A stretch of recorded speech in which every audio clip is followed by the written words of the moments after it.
জীবিত জাহান্নামীকে যদি পৃথিবীতে দেখতে চান, যে লোকটা বেঁচে আছে জাহান্নামে যাবে, ওই লোককে দেখুন যে লোক তার জমি বেটা বেটিদের মাঝখানে কম বেশি করে লেখালেখি করে দিয়েছে। জীবিত জাহান্নামী লোকে, কারণ মিরাস থেকে বঞ্চিত করার রাইট আপনার নেই। ও আপনাকে দেখাশুনো করে না ছোট বেটা, ওই জন্য জমি কম দিতে আপনি কেন গেলেন? ও দেখাশুনো করে না, ও আল্লাহর কাছে জবাব দিয়ে পিতা মাতার সঙ্গে অসৎ ব্যবহার করেছে, তার কারণে তুমি কেন জমি কম দিতে গেলে? আর জমি জায়গা লেখাপড়া করার সময় বাপ বলছে ও ছোট আদরের বেটা 2 শতক বেশি করে দিয়ে দিই, 2 শতক বেশি করে দিয়ে দিয়েছে। কি বললাম বুঝলেন? আর 3টে ছেলে যখন বলছে আব্বা বেশি করে দিলে কেন, বলছে ও বেশি করে একটু দেখে, ওই জন্য 2 শতক ওকে একটু বেশি করে দিয়েছি। এই জীবিত জাহান্নামীকে যদি পৃথিবীতে দেখতে চান, যে লোকটা বেঁচে আছে জাহান্নামে যাবে, ওই লোককে দেখুন যে লোক তার জমি বেটা বেটিদের মাঝখানে কম বেশি করে লেখালেখি করে দিয়েছে। জীবিত জাহান্নামী লোকে, কারণ মিরাস থেকে বঞ্চিত করার রাইট আপনার নেই। ও আপনাকে দেখাশুনো করে না ছোট বেটা, ওই জন্য জমি কম দিতে আপনি কেন গেলেন? ও দেখাশুনো করে না, ও আল্লাহর কাছে জবাব দিয়ে পিতা মাতার সঙ্গে অসৎ ব্যবহার করেছে, তার কারণে তুমি কেন জমি কম দিতে গেলে? কি বললাম বুঝলেন? আর আমাদের বাড়িতে বাপ মারা বর্তমানে সেবা যত্ন পাচ্ছে না, তার আর একটা কারণ যে আমাদের বাড়ির বৌমাগুলোকে একটাও ভালো আনতে পারিনি আমরা। পেরেছি বলুন? এগুলো বাস্তব কথা। গিয়ে বলছে মা তোমার নাম কি? বেটার বহু দেখতে গেছে, মা বলছে আমার নাম কাকুলি গো। বলছি উরি বাবা কাকুলি? হ্যাঁ কাকুলি, যে সাংঘাতিক মডেলিং নাম, বয়স্ক লোক তো। তো বলছে মা তোমরা কয় ভাই বোন? বলছে আমার ভাই নেই, আমি একাই। আর তোমার আব্বার কি আছে? বলছে গঙ্গারামপুরে 4টে দোকান আছে রোডের ধারে। এখন এই চাচার মাথায় কাজ করে না যে ওর ভাই নেই মানে ওর বাপ মরে গেলেই 4টে দোকান আমার বেটার। হিসেব করে নিয়েছে, চালাক মাল তো। কি বললাম বুঝলেন না? তারপরে বলছে মা তোমার আব্বার কি করে? বলছে 4টে বাস আছে আমার আব্বার। চুরি বাবা, তুমি মা লেখাপড়া কতটা জানো? বলছে আমি বিয়ে পাস করে বাড়িতে বসে আছি। বলছে এখন আপাতত কি করছো বাড়িতে? বলছে আব্বার দোকান টোকান দেখাশুনো করি, হিসাবপত্র করি। আচ্ছা আচ্ছা আচ্ছা আচ্ছা, আর কিছু করো না? বলছে নাই, মাঝে সাঝে ছাদের উপরে টিকটকে ভিডিও টিডিও করি। তখন ওই লোকটা মনে মনে ভাবছে ওই বাবা নাম কাকুলি, আবার টিকটকের নায়িকা, আশ্চর্য ব্যাপার। বাড়ি গিয়ে বলছে শোনো শফিকুলের মা এদিকে এসো। বলছে কি হলো? সাংঘাতিক ব্যাপার, 4খানা মেন রোডের ধারে দোকান, আর মেয়ে দেখতে কি নাম কাকুলি। আবার শুধু কাকুলি না, মোবাইলটা খুলে দেখো, বড় মোবাইল চালাতে পারো? ওই আশরাফুলকে ডাকো, বড় মোবাইলটা বার করে দেখো, ওরে বাবা এটা টিকটকের নায়িকা, ড্যান্স করছে। আমাদের বৌমা যাতা ব্যাপার নয়, নিয়ে সবাই পছন্দ করে বিয়ে করে নিয়ে এসেছে। আচ্ছা টিকটকের মেয়ে যে লোক বাড়ি এনেছে, ও বুড়ো বয়সে ঘি দিয়ে ভাত খাবে না ঝাঁটার বাড়ি চলবে? ঝাঁটার বাড়ি দিবার বলবে ড্যান্স করো টিকটক, টিকটকে ছাড়বো বলবে কি বলবে না? একদম ড্যান্স বার করে দিবে। আর মোহাম্মদ সাল্লাল্লাহু আলাইহি ওয়াসাল্লাম কি বলেছেন? নারীকে বিবাহ করো 4টে গুণ দেখে। কটা গুণ? 1, তার টাকা আছে কিনা দেখো, অর্থাৎ তার মাল আছে কিনা দেখো। এটা আগেকার দিনের জন্য প্রযোজ্য ছিল। কি বললাম বুঝলেন না? আগে ইসলামে টাকা অর্থ কম ছিল, এই কারণে। 2, তার সুন্দরীটা দেখো, রূপ আছে কিনা। 3 নম্বর তাদের বংশ ভালো কিনা দেখো। 4, দিনদারিতা আছে কিনা দেখো, পরহেজগার কিনা মেয়েটা দেখো। কটা জিনিস দেখতে বলা হয়েছে? 4টা। 1 রূপ, রূপ বলতে সুন্দরী মানে চামড়া পরিষ্কার। তা কি রূপ বলতে আপনি কি বোঝো? আমাকে বোঝান রূপ বলতে কি? চামড়া যার পরিষ্কার, এটাই তো রূপ। এই তো উনি বলছেন হ্যাঁ, আমরা তো এটাই বলি, কি বলি না? বলি। আচ্ছা বলুন, যদি রূপ বলতে চামড়া পরিষ্কার হয়, তাহলে যে মেয়েটার চোখটা একটু টেড়া, যে মেয়েটা কালো, যে মেয়েটার দাঁত একটু উঁচু, সেই মেয়েটা আল্লাহর নবীর এই হাদিসের উপরে আঙুল তুলতে পারবে কি পারবে না? পারবে, ইয়েস পারবে। তার মানে বোঝা যাচ্ছে চামড়া পরিষ্কার আর কালো এতে সৌন্দর্য নয়। কি বললাম বুঝলেন? মূলোর দাম বেশি না আপেলের দাম বেশি?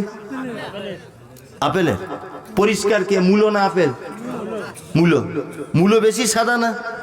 আপেলের দাম বেশি কেন? ওর গুণ আছে তাই। সিলভার কাপ মাছ বুঝেন? খুব সাদা না? আর মাগুর মাছ কালো, তা সিলভারের দাম কত? 100 টাকা। আর মাগুর, দেশি মাগুর 700-800 টাকা। কালো কিন্তু ওর দাম বেশি, ওর গুণ আছে। তাই কি বললাম বুঝলেন না? তার মোহাম্মদ সাল্লাল্লাহু আলাইহি ওয়াসাল্লাম ভালো বলতে বুঝিয়েছেন ওই নারী যার ভিতরে আল্লাহ ভীতি আছে, এ হচ্ছে সব থেকে সুন্দরী। আল্লাহ নবী সাল্লাল্লাহু আলাইহি ওয়াসাল্লাম কি বলেছেন? যে সারা পৃথিবীটা সম্পদ, সারা পৃথিবীটা কি সম্পদ, কিন্তু এই পৃথিবীর সম্পদের ভিতরে সব থেকে উত্তম হিরে মণি মুক্তা সবার থেকে দামি কে? আল মারআতু সালিহাতু, একজন নেককারিনী আল্লাহওয়ালী নারী। এর থেকে সুন্দর আর কোনো সুন্দরী নেই। তার জ্বলন্ত প্রমাণ। চামড়া পরিষ্কার ওয়ালা মেয়েকে বিয়ে করুন, যত না শান্তি পাবেন, তৃপ্তি পাবেন। একজন কালো মেয়ে, বেঠে মেয়ে, আল্লাহওয়ালী মেয়েকে বিয়ে করুন, আপনি দুনিয়াতেই অর্ধেক জান্নাত পেয়ে যাবেন। পরীক্ষা করে দেখবেন এটা। আল্লাহওয়ালী মেয়ের কত গুণ। অল্পতে সন্তুষ্ট, কোনোদিন মুখ ফুটে বলবেন আমাকে সিনেমা দেখতে নিয়ে চলো, কোনোদিন আপনাকে বলবেন আমাকে শপিং করতে নিয়ে চলো। ও আল্লাহকে ভয় করবে না, পরপুরুষ আমাকে দেখতে পাবে। ও আপনার পকেটের কথা ভাববে না, আমার স্বামীর কাছে বেশি কিছু নেই, ও ভাববে।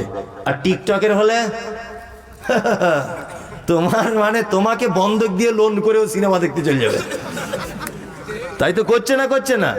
স্বামী বন্ধক লোন, বউ বন্ধক লোন চলছে না সব বাজারে, চলছে। তা আমাদের বাপ মারা সেবা যত্ন পাচ্ছে না, এর জন্য শুধু যে বেটারা দায়ী তা নয়, আমরা উপযুক্ত বৌমা বাড়িতে আনতে পারি নেই। অনেক সময় খারাপ বেটাকে ভালো বৌমা দিয়ে ঠিক করা যায়, যায় না? পৃথিবীতে প্রত্যেক পুরুষ মানুষ কিন্তু তার বইয়ের কথাতেই চলে, বেশিরভাগ চলে না। আমি এখানে যতই ফটর ফটর করি, বাড়ি গেলে আর কথা বলতে পারি না, একটাও বলতে পারি না। কিছু বললে আমাকে ধুমকি দেয়, তো তুমি। আমি বুড়ি বাবা দিয়ে সব জায়গায় প্রধান বক্তা, তোর কাছে কথা বলতে পারি না। কি হেডমাস্টার, কি আইপিএস, কি বিডিও, কি এসডিও, কি রাষ্ট্রপতি, কি প্রধানমন্ত্রী, বইয়ের কথাতে চলে আর ওঠে।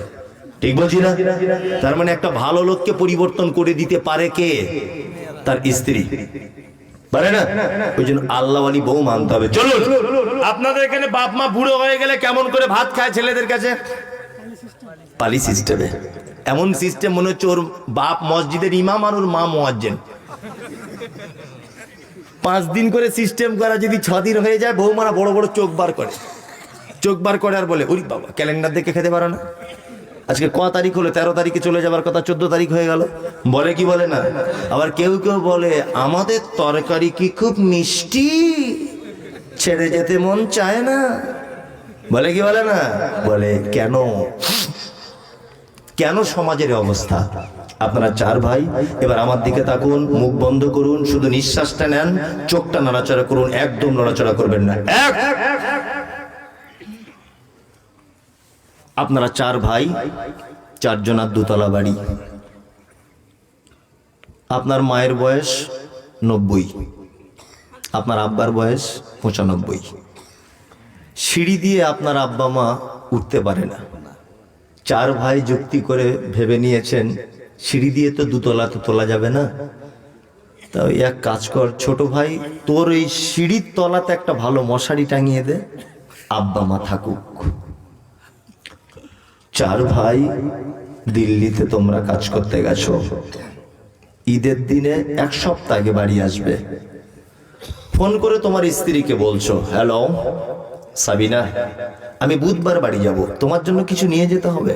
বলছে, হ্যাঁ, আমার জন্য শাড়ি, ছেলের জন্য জামা, মেয়ের জন্য জামা, আর আমার বোনের জন্য 2টো চুড়িদার। লোকটা দিল্লির কোন একটা দোকানে কেনাকাটা করছে, ওর স্ত্রী আবার ফোন করে বলছে, হ্যালো, কেনাকাটা করা হলো? লোকটা তখন বলছে, না হয়নি, তোমাদের গুলো কমপ্লিট, শুধু আব্বার জন্য একটা পাঞ্জাবি লুঙ্গি, মায়ের জন্য একটা শাড়ি আর ব্লাউজ, ঈদের দিনে পড়বে তাই। তখন ওর স্ত্রী দিনাজপুরের মেয়ে ফোন করে বলছে, কেন প্রত্যেক বছর তুমি কেন জামা কাপড় দিতে যাবে তোমার আব্বা মায়ের? আর 3টে ভাই চোখে দেখতে পায় না? ও তখন বইয়ের কথা শুনে বাড়ি চলে এলো। ঈদের দিনে সবাই নতুন জামা পরে ঈদগাহে যাচ্ছে, মসজিদের মাইকে তকবীর হয় না ঈদের, আল্লাহু আকবার, আল্লাহু আকবার, লা ইলাহা ইল্লাল্লাহ, আল্লাহু আকবার, আল্লাহু আকবার, ওয়ালিল্লাহিল হামদ। হয় না? হয়। সবাই ঈদগাহে নামাজ পড়তে যাচ্ছে, সবাই চলে গেল, বাড়ি ফাঁকা। তোমার মা মশারিটা তুলে বলছে, আব্দুল্লাহর আব্বা, তুমি নামাজ পড়তে যাবে না বছরে একদিন? বলছে, যেতে তো ইচ্ছা করে, কিন্তু কি জামা কাপড় পরে যাব সেটা তো বুঝতে পারছি না, আর কোথায় বা জামা কাপড় রেখেছে কে কোথায়, কি করে বুঝবো? তোমার 95-90 বছরের বৃদ্ধা মা মশারির ভিতর থেকে হামাগুড়ি দিয়ে বার হয়ে পুরাতন বাক্স থেকে তোমার বুনেদের দেওয়া 2 বছর আগেকার একটা পাঞ্জাবি ছিল, তোমার আব্বার হাতে তুলে দিয়ে বলছে, তুমি এটা পরে অন্তত বছরে একবার ঈদগাহে তো যাও। নামাজ পড়তে গেল, ঈদের নামাজ শেষ, সবাই বাড়ি চলে এলো। তোমার স্ত্রী হালুয়া পোলাও করেছে, তোমার শালি শালা আত্মীয় স্বজন সবাই এসেছে, সবাই খাচ্ছ, আনন্দ ফুর্তি করছো। তোমার আব্বা লাঠি নিয়ে আস্তে আস্তে আস্তে আস্তে আস্তে আস্তে করে তোমাদের বাড়ির গেটের কাছে এসে বসে আছে, দুপুর 2টো পর্যন্ত বসে আছে। একটা বৌমা কেউ খোঁজ নিল না যে ঈদের দিনে আমার শ্বশুর আর শাশুড়ির খাওয়া হলো কি না।